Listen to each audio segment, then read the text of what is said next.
Yung malalimang banat ko, tugmaan ko'y pinupuna niya. Kesyo, pilit lang daw kuno yaong nabubuong litanya. Tapos kay friends tabang subok sa sulat to umaantandra. So kung mahina pala ako tanong ba't mo ako ginaya? Oo, estilong gamit, inadapt niyan, kahit di naman gamay. Oh, pero dahil hinangaan, feel na feel din mag-angas to. Si RA at friends, tinumba na. Kung sa written lang palag to, o kung di pa namin hininaan, di pa lilitaw lakas mo. Oo, malakas. Malakas makatanga tong gagong to. Babanat ba naman ng sinturon sa relo? It's a waste of time. Sinturon sa relo, it's a waste of time. Putang ina mo. Tas may linya pa yung ano yan? Tangkad ko'y kabaliktaran ng Celsius kasi Fahrenheit. Kabaliktaran ng Celsius, Fahrenheit. Kung guhitan kita ng kutsilyo, paling twice. Grabe, bay. Di ko na matangkad. Pero kung usapang caliber, iba to kumitel. Iba kapag tumamaki, kalmado o gigilya ang pagbara kung kaya kahit matangkad tong si sir, sa pandak pa nag-a-adjust tumatangka pang lumibil, ano. Tapos pag-usapan naman natin yung previous battle natin kasi total, tingin mo, i-angle ko yun. O, di panindigan natin. Oo, marami akong maling angle na tinama ko kay Iho. Tama, mali yun kasi bilang guro dapat statement, tamang info. Pero malinaw sa yung setup yun at tamang approve pa nga din mismo. Tamang approve ka nga din mismo. Oo, kahit mali ay tumatama at malinaw yung pagtama dahil doon na inaitama ko mali mo. Kasi pagtapos nun, bilang na lang yung mga bara mong pang mema lang at puro pang bonax. Wala na rin yung delivery mo na paano nagmamaoy na gobas. Bilang na rin yung mahinang punchline, karamihan ay pang todas at higit sa lahat. Wala na ring babae organizer na ka-video call mo ng 1 oras. Kasi tayo na. Kaya wag mo kong yayabangan. Wag kang masyado dyan gago. O di ikaw na panalo. Pero kung usapang impact lang, alam mo ikaw ay dihado. O dahil sa gawa ko, ikay tuluyang nagbago. Kaya tanong lang ulit natin, Drag. Sino sa atin yung tunay na nanalo? Time. Still here. Hoy Warlo, bilis mo daw mag-mature na parang nag-skip sa pagkabata. Magkaedad lang halos tayo pero ngipin mo pang matandang nagnganga. Yung iba ginagamit, tabako, buyo, apog, tas niluluwa yun, kusa. Ikaw bukod siguro sa nilulunok mo, inunguya mo, lupa, tas laki ng butas ng ilong.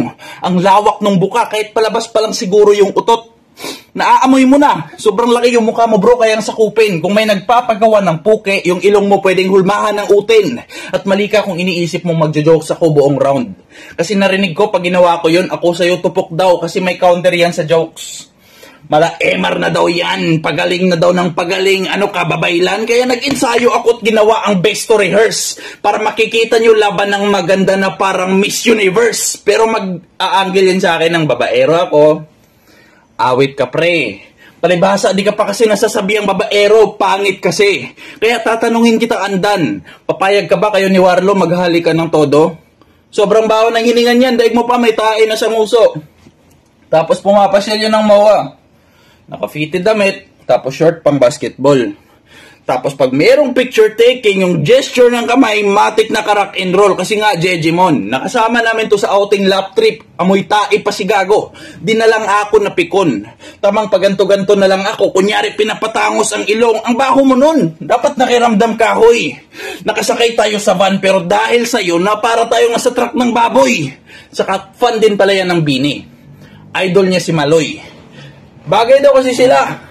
Siya si Badoy, at nagji-gym na din yan, sabay picture sa may saktong salamin. Tapos nung nagubad na si Gago, ang sarap mo. Ang sarap mong sapakin.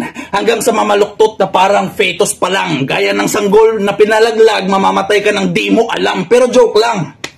Di kita papaslangin sa ganung paraan na parang bangungot. Kung yung pansit pampahaba ng buhay, yung masama kong binabalak pang wantosawa na tulog, pagkat ito yung tagpo. Nadaig mo pa sa kalangitan tinawag. Tila katapusan na ng araw wala ka na makikitang liwanag. Pagkat yung ganyang itsura di na dapat binubuhay sa mundo. Pasensya, nabubulol ako. Manglalambot to sa akin na parang ginugulay na munggo. Balikan na lang natin. Yung mga round mong magagaan na parang bulak sa timbangan. Habang bawat round ko may bilang na parang bola sa bilyaran dahil ito ang singilan ng yung buhay na yung isinugal. Kaya tarak lang ng tarak. Parang JB Sukal. Kasi maaawa ba ako ngayon? Hindi yata. Ako'y kidnapper na walang puso, wala akong ifring bata. Kasi last battle, ako yung sinabihan mong sanggol. Neto, binabata ko. Tapos na reference ng bilyar, kaya binabata ko. Baseball bat sa bungok, masasabi niyang binabat ako. Lubid sa may ulo, hatak sa paa ngayon. Anong pakiramdam na ikaw naman yung binabata ko? Sabay hawak sa batok. Bunggo sa pader, kasunod-gud pang malakasan. Hindi ako naglilinis ng pader sa inyo ng iyong pamamaalam kasi di ba feeling balakid ka? Trying hard tong lalim-laliman. Mas magaling pa nga sa iyo yung nakalaban kung nasa taong 16 na bilang. Sige, sabihin na natin kung usapang lalim lamang ka sa akin, aba. Kasi pagiging lirikal at barang brutal ang kanyang dinala. Pinatay ko na to dito malabon ng makaisa pa. Di lang basta 6 feet banggay tatapon sa balon. Ayan, malalim ka na. Patay.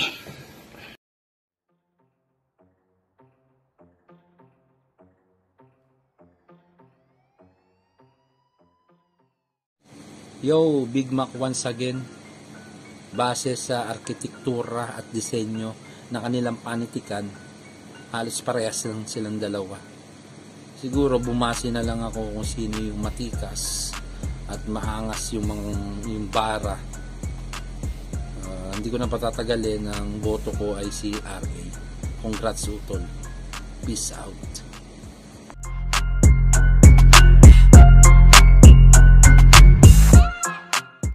Great pros ng Rap Nation. So judge ko ngayon ng battle ni Dragneel versus RA. So criteria for judging ulit tayo. Delivery, nakuha ni Dragneel yun, lalo na yung pag-imitate niya kay MR Industria. Galing nun, flip top. Creativity, kay Dragneel din to, mas lamang siya dun sa creativity, lalo na yung pag-insert niya ng mga sound effects. Okay yun. Tapos sa quality of voice, Dragneel din ako dito. Performance, Dragneel din. Consistent. So ang boto ko dito, Dragneel. Shoutout nga pala kay Speed or Drax, pinamagaling naming editor. Shoutout sa idol.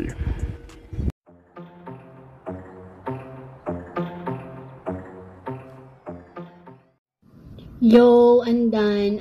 Dragneel versus RA na laban. Parehas malakas, parehas magaling sa creativity, maganda yung mga bars, punchline, pero may mas na ang ibabaw lang na isa. So, para sa akin, si Dragneel yan. Kaya binatok si Dragneel.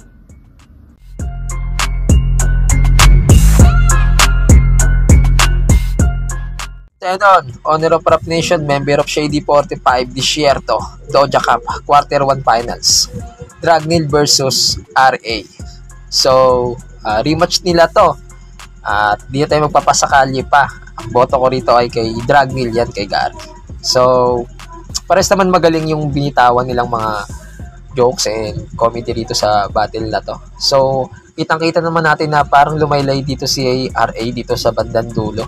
Napakaganda ng pagkakasetup ng dalawa ng battle nila. So parang parang di na pwedeng batain si Gary dito na dating inaano lang ni RA. Talagang pukpukan din yung battle ng dalawa. Medyo lumaylay lang talaga si RA dito sa dulo.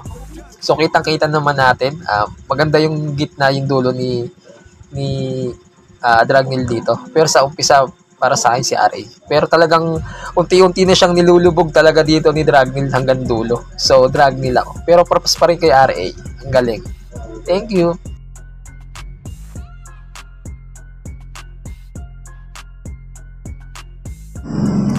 Lit ng Rap Nation.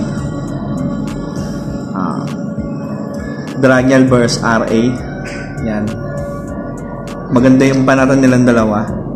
Parang in-enjoy ko yung mga bawat linya. So, sa RA, maganda yung umpisa niya. bandang gitna, medyo parang nag-stutter lang siya ron. Hanggang dulo na.